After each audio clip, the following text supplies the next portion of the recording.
Box Office Dialog starts in 5, 4, 3, 2, 1.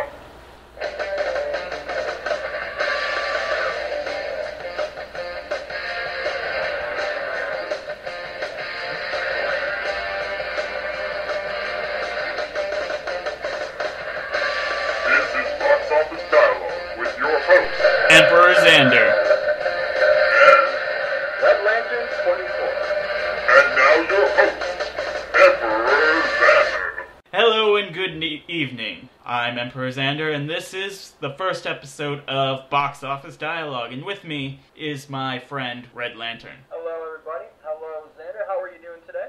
I am doing quite fine. Can you tell our lovely audience here today on what topics we are going to discuss today? I'd love to. Well, we're going to be focusing mostly on movies today, and we'll be going through a list from X-Men, Days of Future Past, all the way to Kick-Ass 2. Got a lot of great movies in between, and let's just kind of kick off, and we'll jump to each one as it comes along. Let's begin with X-Men's Days of Future Past. That's a good start. I'm not too familiar with the comic myself. I do read X-Men, but I am not familiar with that story. Can you fill in some people who might not be as familiar with it? So X-Men Days of Future Past ran during 1981's X-Men Uncanny X-Men 141 and 142. Days of Future Past introduced the idea of an alternate reality, alternate universe for the mutants, and it introduced a lot of the Sentinel stuff, as well as it introduced Cable, if I remember correctly. It's been a while since I've actually read the Days of Future Past storyline. The movie is seeming to going to be touching on these same topics, especially as what I've been seeing is it's bringing in a lot of the cast members, not only from the First Class movie, but from the original X-Men movie way long ago. The first one we had, like Patrick Stewart and Halle Berry and such. Oh, that would be very interesting to see them back again. Yeah, especially interacting with their alter egos of their younger self. Yes, that would be quite a sight to see. I'm not sure how I feel about that. You do not know how you feel about that.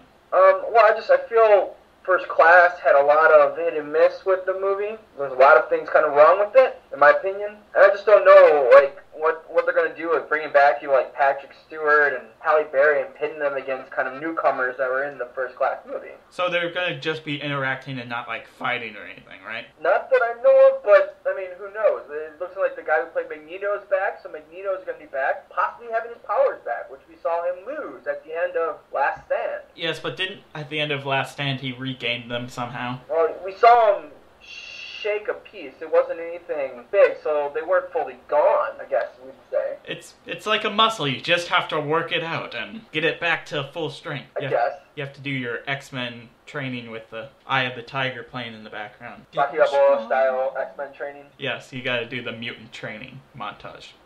Nice. The movie is scheduled to release on July 18th. This year, right? Of this year, yeah. No, of 2014. Oh, 2014, yeah. Wow, I did not realize it was that. I was gonna ask. I haven't heard anything about this and how they would get it done. I did not realize it was that far out. Thought it was closer than that, but... But yeah, they have time to work on it. That's actually better. They have time to work out the kink. Yep, and I'm actually looking at an article right now. It's looking like the character casting is actually going to include Colossus, the return of Colossus, who was a brief scene in 2 X-Men. and in 3, right? In 3, yeah. He had a brief scene in 2, and then had a major character role in 3. So, that'd be interesting. Wait, did Pyro die at the end of 3 or no?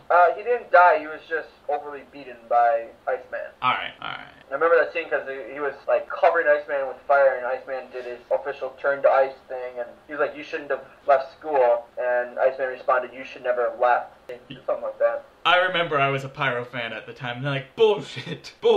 Yeah.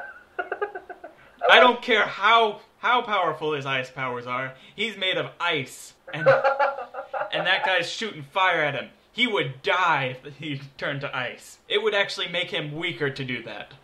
I do remember yelling at the screen in the theater. Oh man, I don't think I only saw that one in theaters. I think after 2, I was just so hesitant. I liked 2 a lot. It had one of my favorite characters in it. Which Nightcrawler? Yep. Favorite X-Men right there. And I thought Alan Cummings did a great job as Nightcrawler. I was sad that they didn't bring him back for the movie, and the Incredible Nightcrawler. But I did like the interaction between Pyro and Iceman in that movie. So yeah, any other information on this, or no, that you can dig up? Funny much. I do have a update on the casting. They have actress, I think it's actress, Boo Boo Stewart, actor Boo Boo Stewart. Wow. Boo Boo Stewart. That does not sound like a guy's name right there. Who apparently had a role in the Twilight Saga. Didn't see the show, movies, never. Boo Boo Stewart. Boo Boo, yes. How do you spell that? Boo Boo. B-O-O. So cast members confirmed for the film are Hugh Jackman, Ian McKellen, who played the original Magneto. Alright, this looks like some Asian guy. Did you look him up? Yes, Look him up. So he's Asian? He looks Asian from this picture I'm looking at him. Let me see. Who did he play in the Twilight Saga? Oh, yeah. Him, okay. Wow, he played a character so insignificant, he doesn't even get any fans. Seth something? Yeah. Seth Clearwater. Yeah. I bet you anything he was Native American in the show, in the movie. He looks more Asian than... Yeah, he's Asian. Alright, good. My race powers aren't off today. I went on the Wikipedia, because it's everything. That's actually what I was looking at, too. Japanese, Chinese, and Korean ancestry from his mother's side. Native American, Russian, and Scottish from his father's side. So he's Eurasian. He's native Eurasian. I mean, he's got Native American in him, too. Oh, wow. That's... It's mud all over. And I mean that in a good way. I mean, that's what a mud is a mixture of races. Yeah. Well, that is quite interesting. Yeah, so that was the most recent big update I think I'm finding on the website I'm looking at. I kind of feel sorry for him. He must have been so picked on in school. Boo-boo! Hey, boo-boo! Hey, boo-boo! Get some bisnick baskets! Oh, okay, now I'm feeling like a jackass. It's a good question of why. It would be one of those things you want to ask a guy, like, do you know why your parents named you? I would like if I ever met him, I would go in the corner and ask him that, be like, I don't want to embarrass you, but what the fuck is up with your name? What was wrong with your parents when they did this? What were they smoking? Were they just watching? I would try to be like, no offense, guy, but were they just watching lots of Yogi Bear at the time? No, right? Alright, that topic seems to be over. We can move on. Let's move on. Would you like to talk about Man of Steel? Well, how about I'll let you kind of take a lead on something with Oz the Great and Powerful. I feel like I've been doing too much talking with X-Men. Alright. Yes, I saw that last week, and I'm going to try to keep it spoiler-free as much as possible. But give us, most people who've probably seen the... Alright, if you haven't... Give us the premise. Give us a synopsis, the story. This is a prequel to the book Wizard of Oz, not the movie technically, because Disney doesn't own the rights to that one technically. I think they own the rights to the book though. But Oz is I think it's an original screenplay based on. So I don't think this was a book unless you count Wicked, which I never do because it's not canon with it wasn't the same writer, I think. No, Wicked was not the guy who wrote the Oz series. Yeah, that's what I was thinking. I'll talk about the positives first. It was a very pretty movie, an incredibly beautiful movie. They did landscaping and all that incredibly. Even the Emerald City, that beautiful. Nice. I look forward to seeing it. And they started off with the black and white when they were on Earth, like the classic movie. One of my problems with this movie was I'm not a big 3D person. I do not like the gimmicks. I do not like anything about 3D, and I watched it to die a horrible, painful death. And it was pretty much throwing 3D scenes at you. I didn't see this in 3D. I saw it in 2D because I will not support 3D. But it was throwing things at the screen from pretty much the black and white scene till the end. I will give this movie another credit. Remember when I said it was beautiful? Yeah. Yeah. Jackie from that 70s show? Yeah. Who is she in them? That would be a spoiler if I told you what her identity was. But she is a witch. She's one of the witches. Yep. Yeah, that is something to behold. And he gets the general premise of this is he's prophesied to go and save the land from it was kind of vague. They just said an evil witch when it actually turned out it was 2 evil witches, but that's spoilers and whatnot if I go too deep into that. He gets his 2 sidekicks, the monkey, a flying monkey in a bellhop suit, played by the doctor from Scrubs. A flying monkey? Yes, a flying monkey. In a bellhop suit? Yep. Interesting. Yeah, played by the Scrubs doctor. Not Dr. Cox, but the other one. Zach. Even better. And a China girl. Like a China doll girl? Yeah, a girl made of China. Okay, well, the way you first said it made it a little sound weird. No, that's pretty much how you get the girl from China. What? Well, she's from Chinatown. Okay, I get that. Listen to what you said. A China girl. Yes, that's exactly how they put it in the movie. She's a girl made of china. He meets Glinda the Good Witch and starts a little rebellion, whatnot. And they pretty much, Glinda realizes, oh crap, you are not actually a wizard at all. You're just some guy who says he's a wizard. Who just showed up out of nowhere and claims this. Yep, so we're going to have to think of a huge plan to drive the witches out. Alright, my biggest problem with this movie was it didn't feel like it did anything. All the villains are still alive. Nope, it just kind of ended to be finished in The Wizard of Oz. But I take it ended... It ended with him behind the curtain. It basically ends with him being ready for the arrival of... Actually, a special cameo by Dorothy's mother in the beginning of the movie, but... Nice. And you wouldn't catch that unless you read the books, and no. She's like, her mother was in love with Oz before he went to Oz. Long story. I've read the books. It's awesome they had the cameo of the mother.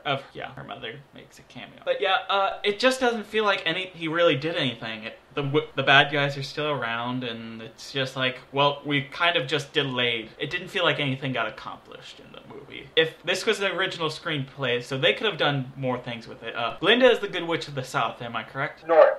North? Good Witch of the North. Alright, then who's the Witch of the South? They never mention it.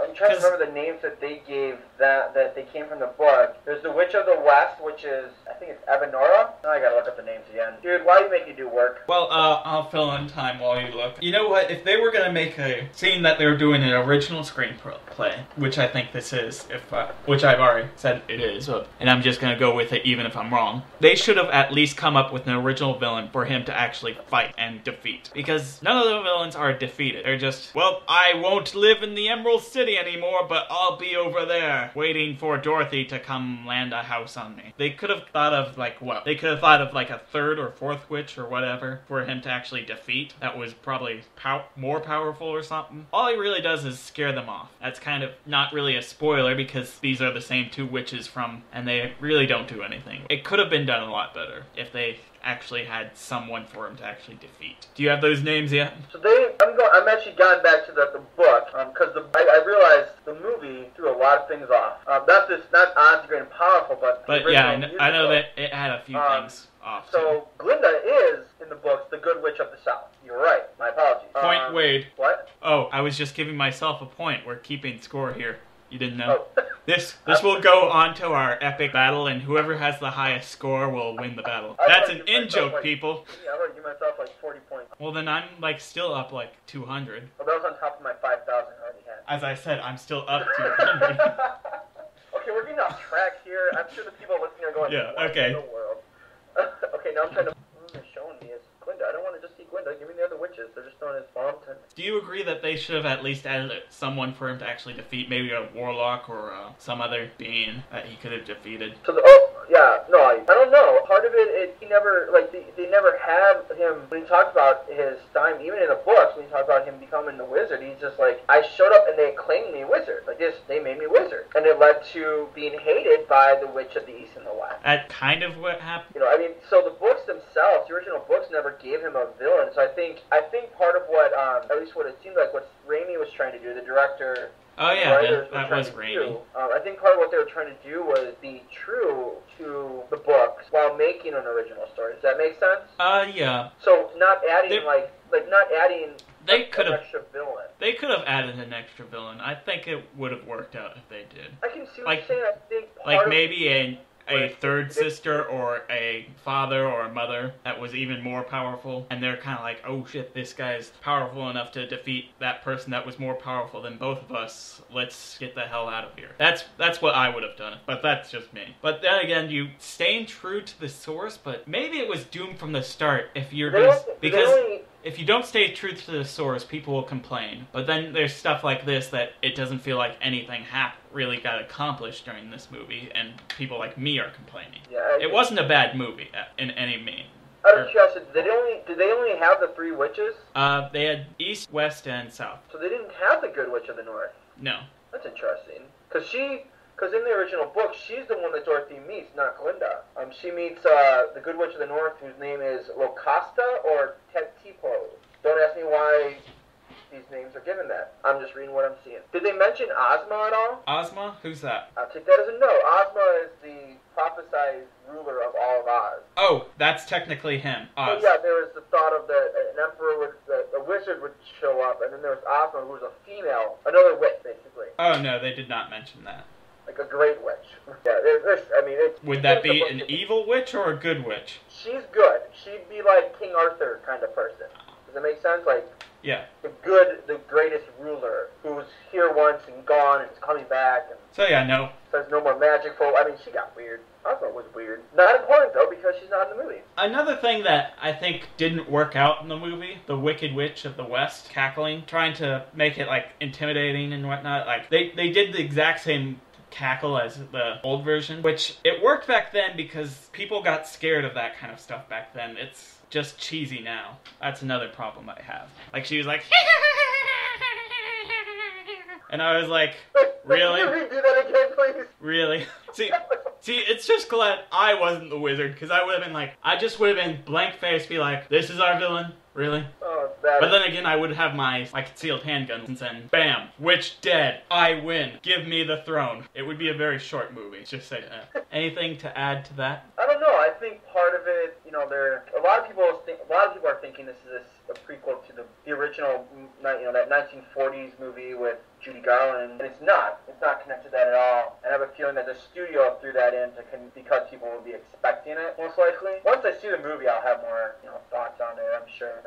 As I said, I haven't seen it, I haven't had a chance to get out and see it yet, and that's why I was kind of handing the reins over to you on that. Land of Oz is a great book series, though, and it sounds like they've at least somewhat created a good step into the first look. It's not a bad movie, it's just, There's things they could have added to make it maybe better. I would have added more but that's my personal thing, I would have added more to actually make it feel like something got accomplished. Did they make it feel more realistic? One of the things that I hated about the Judy Garland was the fact that they made it out as if it was a whole dream that Dorothy had at the end. Well, he never goes back to Earth, so I guess that's more realistic. Yeah. Yeah, so that was the thing, like, in the books, at the end, when she returns home, in the book, at the end of the bed, silver, which they were in the book, silver, not ruby, the silver slippers that she wore to travel back and forth. Frank Baum, the creator of the Wizard of Oz series, the Oz series, made Oz to be a real place. And that was the idea. It was a place that we could possibly get to if we had the right magic, so to speak. Well, all you need is tornadoes and a hot air balloon. But then again, you might get just stuck forever. Yeah, that wouldn't be fun. But then again, you get to make out with Glinda the Good Witch at the end. So who knows? Oh, no. They have them? Okay, wow. That was a little bit of a spoiler alert. Sorry, folks. Dude, no, that's bad. Okay, go on. Moving on. Alright, Man of Steel? Yes, let's move on to Man of Steel. Handing the reins back to you? Yes, because you are a geek person, I know. No, I'm just not a Superman person. I don't see why people like Superman so much. I understand some people like that goody-goody. I'm not too much on the holier than thou art for superheroes. I like them good, like Spider-Man. He's good, but he's not like Boy Scout. Well, I would like to begin to point out that Superman, let's just talk on Superman history before we even get to this movie. Superman. So saying the history of Superman was the first superhero villain, or superhero, sorry. First superhero ever created in comic book. And so, obviously, yeah. Stan Lee has even said a lot of the stuff he created was a desire, hoping to reach that status someday, hoping to reach Perfect Man, the superhero. But it seems like this Man of Steel movie... And thus the origins of Stan Lee's TV show. True. And so I'm gonna quickly just read the plot summary for Man of Steel, and then we can get more into it. A young boy learns that he has extraordinary powers and is not of this earth. As a young man, he journeys to discover where he came from and what he was sent here to do. But the hero in him must emerge if he is to save the world from annihilation and become a symbol of hope for all mankind. And thus Smallville was born. That was a great TV show, and it was well done. And that show, as well as... Screw that show. It was originally supposed to be Batman. No, it wasn't. Yes, it was. You didn't know that? DC had thrown... It was originally going to be a Batman show, and they took... But the Batman... people who own Batman were like, no, that will confuse people, and they're like... Well, then they took this script that was called Smallville, and this, Clark Kent guy just kept showing up all over the place. Okay, enough with the TV show. I thought the show still did... I mean, the parts I saw, There were things I'm like, I wasn't sure about, but parts I saw, I thought it was well. Tom, the guy who played Clark Kent, was enjoyable. Jeff Johns wrote an episode or two. That's always great to see a great comic book writer writing for a great TV show and having the best ratings for his episode. But Man of Steel, it really is, it's going to have a Christopher Nolan feel to it, and he is the kind of presiding over it, if you will, head producer. Director is Zack Snyder, I believe. Wait. Yeah, Zack Snyder of 300, I think it is. Oh, okay. Then Maybe not. Well, I'm not sure what else he's done. Yeah, that's... Screenwriter was David S. Goyer, who is the same guy who wrote all three Batman, co-wrote them with Christopher Nolan. The trailer, if you actually watch it, and I'm going to put it up on my Tumblr later, the trailer really shows a much kind of darker theme. I mean, there's points where Batman is literally or Superman. Now you got me talking about Batman, dude. Don't do that to me. Because Batman's just that much better. No, he's not. Well, actually, yes, he is, but that's beside the point. You're talking to a Batman fan here, remember? Batman's the only good character in DC. Okay. Because he's more of a Marvel character, but that's beyond... I know you are. We know this already, Xander. We know. Superman, the movie, Man of Steel, is going to be much better than the Superman Returns movie, which was just depressing. Well, that's not a high bar. It's going to be... It's really coming back to origin stuff, retelling origin stories. Christopher Nolan seems to do we really need to know the origin of Superman? Because I think everyone and their grandma knows the origin of Superman. This is going to be a little bit different than what we've seen or what we've read or what we've heard. The actors have really taken time. Director is actually going to do well. And it has Christopher Nolan's literally tentacles all throughout it. Sounds disgusting. Yes, but it's awesome at the same time. And what's more, hope rumor, this might actually lead into a Justice League movie. We can talk about that another time. Well, no, let's talk about it now. Okay. They were actually going to do a Justice League movie, but now they've halted off to see how good the Superman movie does before they start anything on. They've been back and forth on that since The Dark Knight. Now, the thing is, DC doesn't really have a good track record when it comes to these kind of movies, so... I wouldn't, even though I have faith in this movie, I'm over other DC movies, I wouldn't like to put all my eggs in one basket like they do. So what I would think would be wise to do, actually, is to do a World's Finest movie, at least to start off. And so, I mean, have Batman and Superman actually interacting. No, then DC would be doing what a better company has already done. No, not better. They just have money from Disney, is what it is. You're talking about Disney, right? They started before Disney was backing them. They just went bankrupt before they could do it, and they needed Disney to fund them. So it's Disney that got it underway. Hey, they had it ready to go. They're like, oh crap, we don't have enough money to make this awesome movie. That they kind of went to Disney and be like, alright, we can split the profits 50-50, but we need some money now so we can make it. And Disney responded with, no, we'll own you, and we'll split the profits however we want. And they're like, fine, whatever. Exactly. They needed to make the best movie ever. Look, I'm not denying that the Avengers movies was great. And I'm not denying that Marvel has made great movies. The Marvel connection of those movies. Yeah. X-Men stuff, all the other stuff, hit and miss. I'm not denying that. But I am saying that the Dark Knight series was still far better than all of that. I do like the Dark Knight series. I haven't talked about this with you, but you know how close the Dark Knight Rises was being to my favorite? If they didn't focus so much on what's-his-face, the Robin character.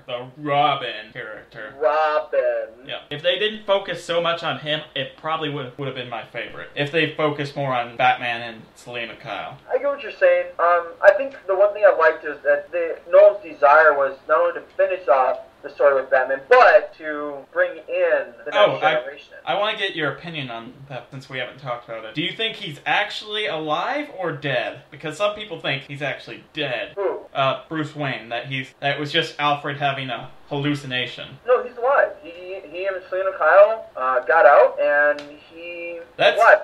That's what I believe too, okay. We know this. Some people are saying, oh, it's just a hallucination because it... No, we know it for a fact because of the scene where Fox, Morgan Freeman's character, is looking at the bat and talking about autopilot fix, and the guys go, oh, it was fixed 6 months ago. Which makes you question, well, if that's true, why did Batman have to fly it off the distance? But you hear that, and almost the next immediate scene you see is him sitting down there with Selena Kyle. Yeah. And it tells you he's known all along, and and he wasn't flying it when we thought he was. So, yeah, I mean, it's the same as people saying Two-Face isn't dead. No, he was killed at the end of The Dark Knight. Spoilers for anybody who haven't seen it yet. How you haven't, I don't know. Snape kills Dumbledore! Sorry, I have Tourette's. And a snake kills Snape! Wait a minute. He's gone. I mean, he's alive, and, I mean, there's been a variety of ideas of things. I mean, in truth, Christian Bale has said in an interview, part of the reason why he's not going to do it anymore is because Nolan's not doing it anymore. But he did say that if Nolan came to him and said there is at least one more story, he would come back for the character, which is encouraging because Nolan is now basically DC's homeboy, if you will. He's going to be overseeing basically. He's the only one actually doing the movies right. Yeah. So he's basically going to be kind of overshadowing and overseeing a lot of the production stuff. Might not be directing everything, but he'll be involved in all the movies from here on out for Warner Brothers. Just to let those people out there who want to know that know, joyous thing. So we may or may not see Christian Bale return. Yeah, he might, and who knows? Maybe they'll just stick with the Blake, Robin, Joseph Gordon-Levitt's. Please God, no! Don't have Batman. him. I mean, he's Batman now. That was the idea. Like, he's not. I just want the Nolan universe to be its own continuity and have nothing, and just bring Christian Bale back, but he's Batman, but he's this world's Batman because he's more comic booky, not real world-ish, if you know what I'm saying. I know what you're saying, but the Robin character is the Nolan new Batman now. Yes, but that's Nolan universe, not Superman universe. But the Superman universe is Nolan universe. No, it's the Nolan Superman universe, which is a totally different universe. Because Superman could not exist in the Nolan universe because Nolan universe is so wrapped around actual realism that Superman could not exist in the Nolan universe. So he had to actually create a separate Nolan universe so Superman can exist in that one. It's kind of realistic, but it just kind of says fuck science. In truth, though, I think we're going to see. I love the lag with the video, sorry. In truth is, I think that was probably my best explanation ever. I think what we're going to see is there's going to be a lot more realism to the Man of Steel. A lot more grounded, down-to-earth feel to it. I think it could work, but he's obviously going to have to say screw science and realism at some points to... Yeah, but, I mean, we're going to see a superhero... He's going to actually have to have superpowers, so therefore it's got to actually go more to how people wanted the Batman. Why can't the two live together? Batman's always been about the realism where Superman not, and they lived together since the creation of the two. Just saying. It's a possibility that could come up, but we should move on, because we can be on this all day, because I love... Yeah, we've been talking a theory of a theory all day. Iron Man 3? Yeah, let's move on to Iron Man 3. You want to take the lead on this one? Alright, Iron Man 3. The trailer came out. If you haven't seen that, go see it. Go pause us right now. Go watch that trailer because I'm going to spoil the trailer a lot. I might need a plaza. What? Oh, I'm not talking to the live audience. I'm talking to the people in the future. Ooh. Iron Man of Steel. We're not on Iron Man of Steel, really? Yep, he's both iron and steel. First things first, I love about this trailer. He built all his suits between Avengers and now. All his suits. He's got like 40 suits. So every suit that Iron Man could have is now in this movie? Yes. Have you not seen the trailer? Did I just not say I might need a pause to go watch it? Oh. Wow. Pretty much all his suit, even the Hulkbuster makes a cameo. They show like, oh, the suits that have been in the other movies. It's like, oh, yeah, no one's like... And then he's standing in the middle of the room, and it starts dropping down where you start seeing rows of other suits. And then at the end of the trailer, you see him fight all the suits, because the Mandarin is taking over them, or something. And he's actually called the Mandarin. Yeah, I was noticing that. That's a little bold. Yeah, it was... But is there a supernatural feel to him, does it look like? He's Ben Kingsley, so isn't that supernatural enough? Nice. I mean, come on, like the 5 insurgents and the 5 rings. He's wearing he's wearing all the rings. I mean, they all have power. Like, he was a supernatural villain, the first supernatural villain that Iron Man will ever face. The question is if they're gonna do it like Thor, where it's actually just a super advanced technology that says fuck Earth science, or is it actually going to be magic? I think it might actually be super advanced science that will go into Thanos and Iron Man, or Avengers 2. What do you think? Who knows? I know that most likely we're probably going to see Thanos in the Thor movie just because of the huge connection that was mentioned there with the cosmic cube as Thor took it away with him and Loki. Spoilers again for people who haven't seen Avengers. If you haven't, why are you not watching these movies? Okay, for all 2 people who haven't seen Avengers. Why are you listening to us? I don't know. Just haven't seen Avengers, there's a problem here. Searching through IMDb right now, just trying to see what I can find out about the movie itself. As I said, I haven't seen the videos. I haven't seen much on it. I've been so focused on other things. But yeah, another problem I have, the only real problem I have with this movie so far, Rhodey is wearing the Iron Patriot armor. I saw that. I loved the War Machine armor, how they had it, and I was really upset when they had that. Not that I dislike that suit of armor, it's just I loved the War Machine armor, and it perfectly went with the Iron Man armor with the color schemes. And I feel like Don looks better in it. Like John Shelby, the guy who plays Rhodey in the movies, I feel like it suits him better than the Iron Patriot. I've never been a fan of the Iron Patriot look on him when I've seen the pictures and stuff. So that'll be interesting to see why they decide to change it if they talk about that. Because it's funny on IMDb on the cast descriptions on the characters. For him, it says James Rhodes War Machine, so it doesn't say Iron Patriot. It's a little weird. Which is another weird thing because he never wore the Iron Patriot suit. It was It was Norman Osborn. Or Norman, yeah. I was gonna say it wasn't him. And it was a villain, technically.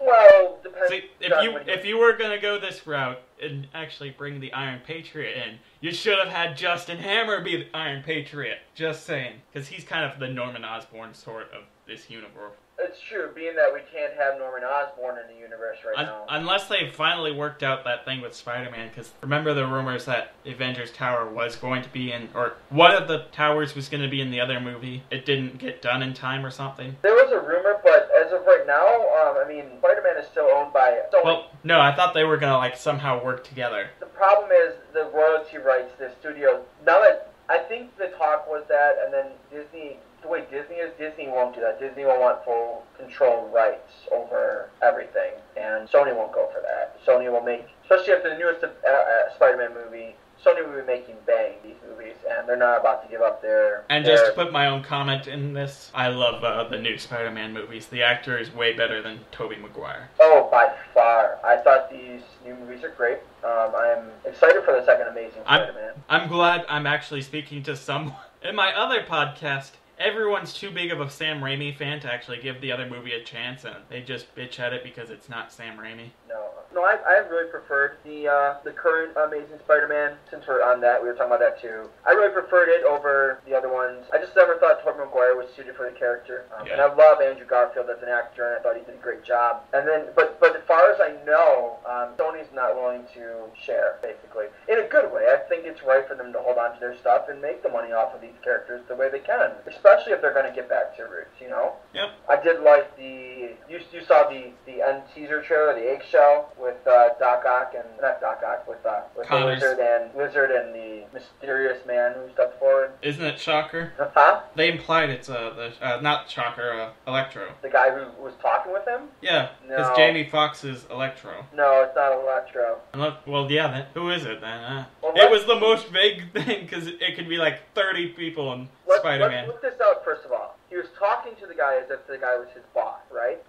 Let's not get to this theory because I could literally put like 50 people in this who could actually fill this mysterious role. Here's my question to you. Who did the character of the Lizard work for? As a human, who did he work for in the movie? Oscorp. So his boss was... A guy who worked for Osborn. His boss was Osborn. Well, he didn't answer to him directly, so I wouldn't... Oh, he answered through to another guy who answered to Osborn. He was looking for a peer for Osborn. That was even made clear. Yeah. That is the big rumor out there right now of who it is. I still don't think it's Osborn. I think it's probably one of the guys in between. I think it is, because from what I'm hearing from Amazing Spider-Man 2, we're going to see Osborn. Because he talked about... Because we're actually going to see Harry as well. Yeah, and it was talked about in there, especially amongst them, how Osborn was which is true, very involved in the death of Peter Parker's parents. And so, yeah, I mean, I would not be surprised if it actually is. I mean, they made it vague intentionally. That was really wise of them. I wouldn't be surprised if they eventually, if it is Osborn. At the same time, if it's someone else, it'd be great. It would be interesting to see who they decide to bring up. I was glad to see the Lizard. It sounds funny. I wouldn't mind seeing a Venom well done, because Venom in the third movie was just pressing. I was so excited for Venom, and they need to do Venom and Carnage well. They'd have to do Venom first in order for us to do it Carnage. Well, of course. But, I mean, we'll see where it gets to, See, the problem is Venom was rushed, and Venom needs to be like 2 movies. One with just the costume, and he gets rid of it at the end, then Venom the whole third, or next movie. So really, the only way they could do Venom for the third movie is if he gets Venom this time. Unless they're planning to do that for the third movie where he gets the Venom suit while he fights probably Osborn. Yeah, I mean, which would be interesting, like if they did half the movie where he's like gets his ass kicked by Osborn, then he gets the black suit and actually defeats him. And this is where we get into speculation. And yeah, that's speculation. You haven't seen the Iron Man 3 trailer, so moving on to G.I. Joe. Well, before we do, let's just make sure people who are looking forward to Iron Man, when is Iron Man 3 hitting theaters? It is coming out this summer. It's the first summer movie of the year. Nice. So there we go. Yeah, we can move on to G.I. Joe Retribution, or Retaliation. I don't know why I just said Retribution. I think it is a retribution from the Cobra movie. Oh, that was a horrible movie. Yeah, and so this is being talked of as a sequel. A sequel? In this, yeah, it's a sequel to the G.I. Joe Rise of the Cobra. And they killed off all your least favorite characters. So you're good. Anyone who annoyed you in the slightest is dead. Oh, yeah, so it says, to read a little bit of synopsis, in this sequel, the G.I. Joes are not only fighting their mortal enemy Cobra, they are forced to contend with threats from within the government that jeopardize their very existence. They've really pulled together a cast to begin with. Yeah, the fake president of the United States is... Huh? Remember in the last crappy movie where they replaced the president with this shape-shifting guy? Oh, yeah. Well, they're actually continuing with that plot. Which is wise, I think it's and Cobra Commander actually doesn't look retarded in this movie. Thank goodness. Is it a bad thing when I'm kind of like, I think Cobra should win. They've got the United States, they've got a giant space weapon, which I've always been pro space weapons. That's why I wanted the Empire to win in Star Wars. Space weapons. We need to make this happen. Nice, Xander. No, seriously, space weapons. I get that, but come on, it's the show. I don't know. I was rooting for Cobra last time, too. Except for Snake Eyes. Snake Eyes just joined Cobra. You have the right name. You have Snake in your name. Yeah, but the transition will be easy, and I won't even get that. I mean, I've always loved Joe. I mean, I grew up with the G.I. Joe toys and the original cartoon. Oh man, that last movie betrayed so much. I have like zero knowledge on G.I. Joe stuff, but I could point out all the things they got wrong. Oh, I was sitting here like I was appalled. I'll admit, like I was appalled watching that old movie. It really was. Yeah, like the forced love interest between what's her face and Duke. Oh god, all of it. All of it. it. Just like, what are you doing? Stop. Yeah, but not it seems like it's trying to really. Let's talk about the new one. Yeah, this new one really seems like, again, here are the stars. I mean, I'm going to name off just some of the names that people are about. Ray Stevenson, Channing Tatum, which is weird. I'm like, okay, do we really need Channing Tatum? But fine, going on. Bruce Willis, a top-notch 1990s action film star who's just back on the rise. And Dwayne Johnson. And so it's like, right off the bat, you've thrown together 4 really good actors. And you add in Jonathan Pryce, Ray Park, Adrian Halicki, I think I'm not so good with that last names that are weird. These are just some of the names of the people who are starring in this. It's PG-13, which is cool. I just love the description of why. For intense sequences of combat violence and martial arts action throughout, and for brief sensuality and language. Okay, wow, what? It's weird. It's gonna be an interesting idea. I think this really will bring back life to the G.I. Joe and maybe actually start getting more movies. I actually wouldn't mind seeing this actually turn into a TV show. I think G.I. Joe would work better as a live-action TV show in many ways. It would, probably.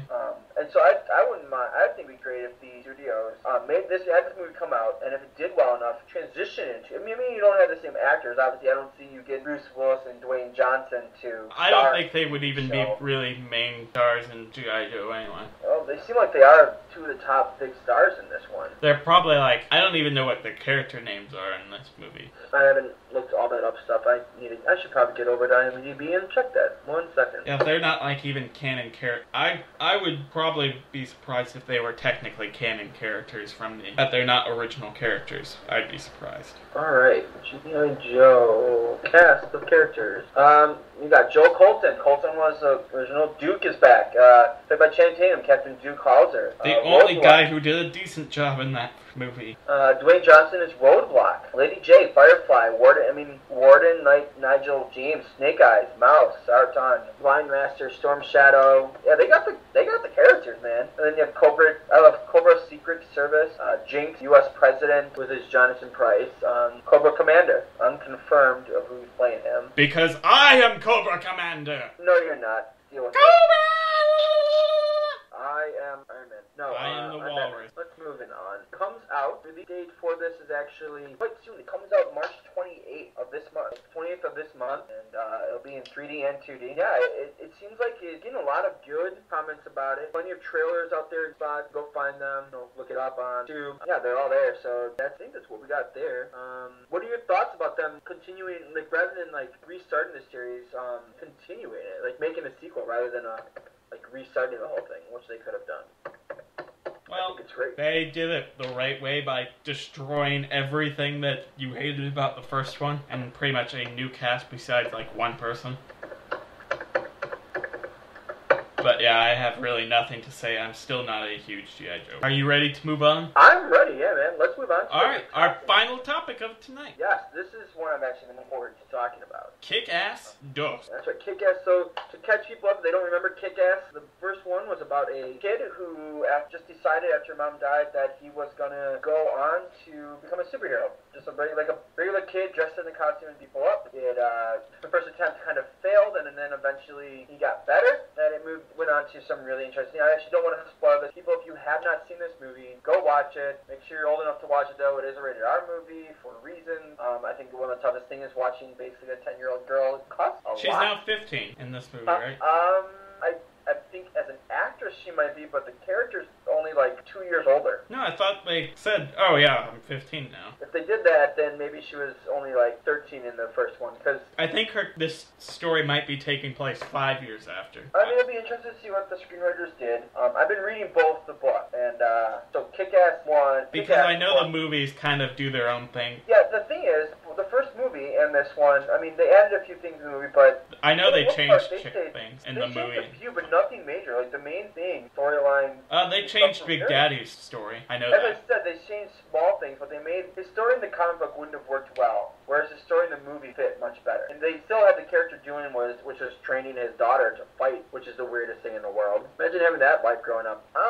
Honey, dear, we're gonna teach you how to kill people. Alright, but then again, I'm a man, and I do manly things like eat food and steak, because I'm a man. Oh yeah! So this premise, Mark Millar, the guy who created the original comic book, has always wanted to do, after creating the idea of a hero in real life, a costume hero in real life, always wanted to do a team book, and so that's kind of where this is going to. So after his bravery of doing what he did, tons of self-made mass costume heroes just started popping up. And then they created a super club, you could say, almost like a Justice. And the villain that we saw at the end of it, Red Mist turned evil, which actually I know why they did it, but I still kind of complain about that a little bit.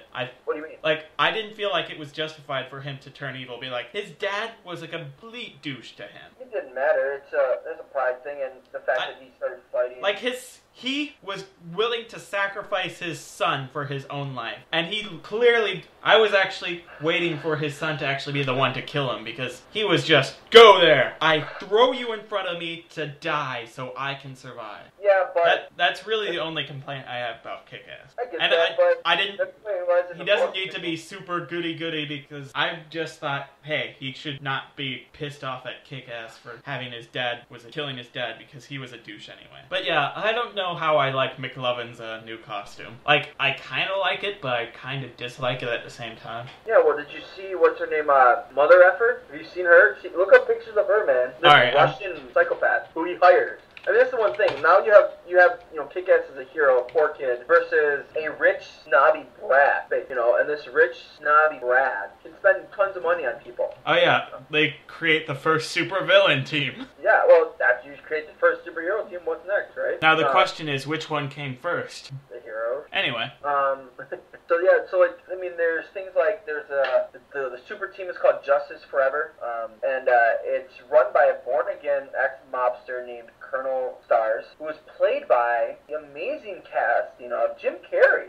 So not only have the original those three kids from the first one, Chris Herman, Chloe, and Aaron are all back as their characters. Aaron Taylor Johnson was Kick-Ass. Chloe Grace Moretz is Hit Girl. Christopher Mintz-Plasse was Red Mist. But now you have joining the characters, the cast, Jim Carrey, among other people. Kind of the big next name added in there. John Leguizamo is going to be in the movie. I did not know that. That's interesting. But yeah, Mark Millar, the guy who created the thing, has actually been very pleased with the way the movies have been going, which is great. When you have your comic book creator loving their movies, that's always a good sign. At least I would say so. So yeah, I mean, it looks like it's going to be done well. I'm interested to see what they're going to do because the starting of the second book has a lot of changes. Books, I mean, there was changes such as Dave in the first movie, the Kick-Ass character is altering with Dave, and that girl getting together didn't happen in the book. In fact, in the book, when he came out that he was Kick-Ass and wasn't gay, she was very mean to him. Very mean. Wow. So, bitch. Well, she, yeah, I mean, I don't want to keep this semi-13. She took a video of her going down on another guy and sent it to him, and everybody was making fun of him about lying. And, wow. Yeah, it was just like, whoa, girl. And so the whole them being together thing was just like, it was clearly made for movie. Movie executive says we can't have them, them fighting. It's like, no, they shouldn't be together. But because I feel like the way Mark Millar made the comic book, it seemed more realistic. Like, yeah, if you lied about being gay and then somebody came out and said you're not, most of the time a woman, especially after like her allowing you in the room and stuff, would just be like, okay, wow, that's creepy. You say that from personal experience? No. Yeah. So that's my view. That's what's going on with Kick-Ass. And so Kick-Ass is coming out. When is it coming out, Andrew? Coming out August of this year. August 16th of this year. It'll be probably one of the last summer movies of the year. August 16th. Yep. Probably considered one of the last summer movies. By the way, for people listening either now or in the future, to let you know, any of the information I'm bringing up here for you guys is coming from a website called comingsoon.net. www.comingsoon.net. You can find tons of information on movies there. It's a great source. And I have other sources too that I'll eventually probably share. Some of them I'm going to keep secret for a little while. But comingsoon.net is a great one. I just want to let you guys know that. Greasy Bacon, I would love Scott Pilgrim too. Sorry. Scott Pilgrim. I would love to see a Scott Pilgrim 2. I just don't think it's going to happen. There will probably not be a Scott Pilgrim 2, but from rumors I've heard, there might be another thing in the same universe. It'd be interesting. It'd be interesting to see if they did it. Yeah. So it's a great site, Bacon. I want bacon now. Gosh darn it. Do you want it greasy? Sure. And crunchy. Yeah, I'm not sure. So I think that's about all we really could cover. Do you have anything more, either on Just Stop or anything else that you wanted to touch on? No, I'm good. Well, just want to plug, because I'm probably going to do this up until it's done. For those of you listening, check out c2e2.com. It is the Chicago Comic and Entertainment Expo. If you are in the Chicagoland area during April 26th to the 28th, come on out and have fun. I will be there in all my Red Lantern glory. I volunteer for the con every year, and there are some great people coming. And as I always say, stay nerdy, folks. Oh, you have a sign-out line, and I still haven't come up with mine, and I have a podcast. Great. I hate you now. I hate you. All my hate. Oh, let's just end with my line for now. You're not the Red Lantern now. I'm the Red Lantern because I am running on rage and hate. Thank you very much. And check out GCF Talk. It's a superior podcast with me. Or you can go to my Tumblr, Red Lantern's Truth. Or you could go to GCF Talk's Facebook and YouTube channel. You keep this up and I'm like... We're just like going, no, I got something better. No, I got something. You might want to behave yourself, mister. Well, good night, everybody.